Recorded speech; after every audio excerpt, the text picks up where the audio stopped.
Sexual Assault and Violence Intervention Program, SAVI. SAVI is dedicated to validating, healing, and empowering survivors and their supporters to lead safe, healthy lives through advocacy, free and confidential counseling, and public education. That's what was written on the back of the pamphlet we got in the first semester of our clinical skills class. And in the very back of my mind, I thought, this is good to keep in mind.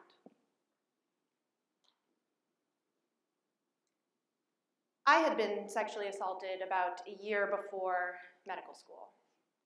And despite being a very vocal mental health advocate, I did exactly what I tell everyone else not to do. I stayed silent. I went to my 9-to-5 job, I interviewed for medical school, and I quieted the voice of that little person inside my brain telling me I wasn't all right. I came to the Story Project last year, and part of the proceeds went to SAVI.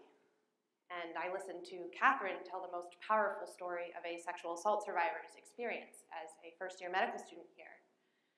And I got the chills. It was like my mind was telling me, hey, here's a physical manifestation of how you've been feeling about your assault. Please respond to this physical demonstration of your emotions. You're a medical student. You love physical exam findings. Sincerely, little person inside your brain. Took a few days even after that, but I eventually found the brochure in the stack of random papers from first year, sat down on my bed at Aaron Hall, and made the call. Hi, you've reached a SAVI program. How can I help you? Hi, I was assaulted, and I'd like to see someone for therapy to talk about it. Okay, can you tell me a little bit more about your situation? I was sexually assaulted, and it was a long time ago, so I'm not in any immediate danger, and it's not like anything you see on Law & Order Special Victims Unit, which is, by the way, one of my favorite television shows, despite the fact that it's frequently about sexual assault. You'd be surprised by how many times people tell me they don't think they deserve help because their experience is not like what they see on television. So, I went. I could only do a couple of sessions with my therapist before we had to take a break for the summer, but it was really helpful.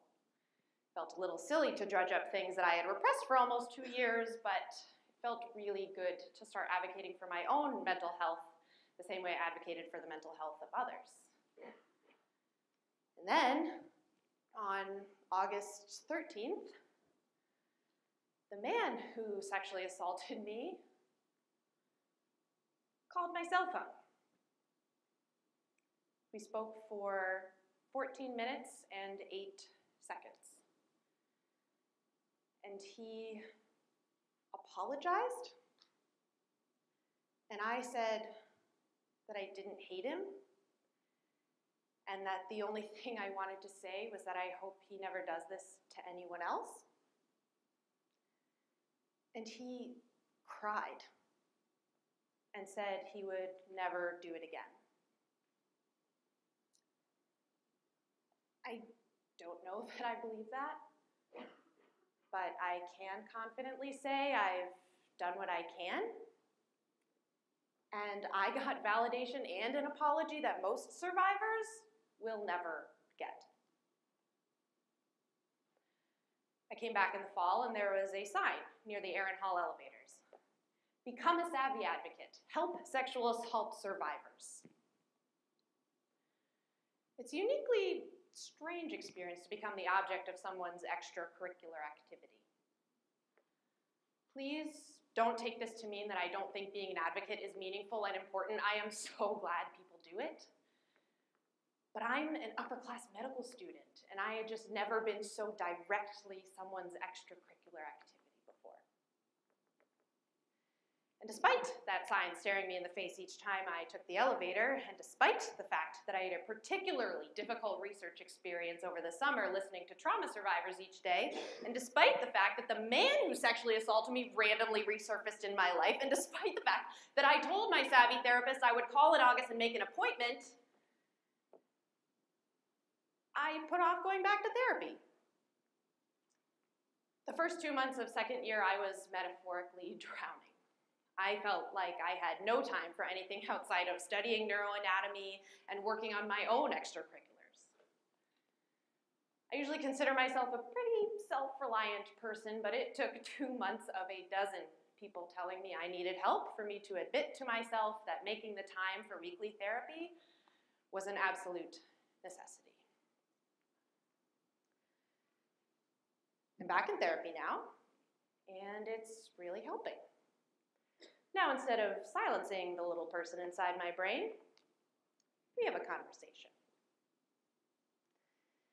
So, for anyone who might identify with this in any way, please don't hesitate to get help. My therapist at Savvy is great. She looks just like my aunt, which I'll admit is slightly bizarre. But even with that strangeness, it's been a completely positive experience. And this recommendation doesn't just go for people who have been assaulted, but for those who have stopped going to therapy or who have never been before.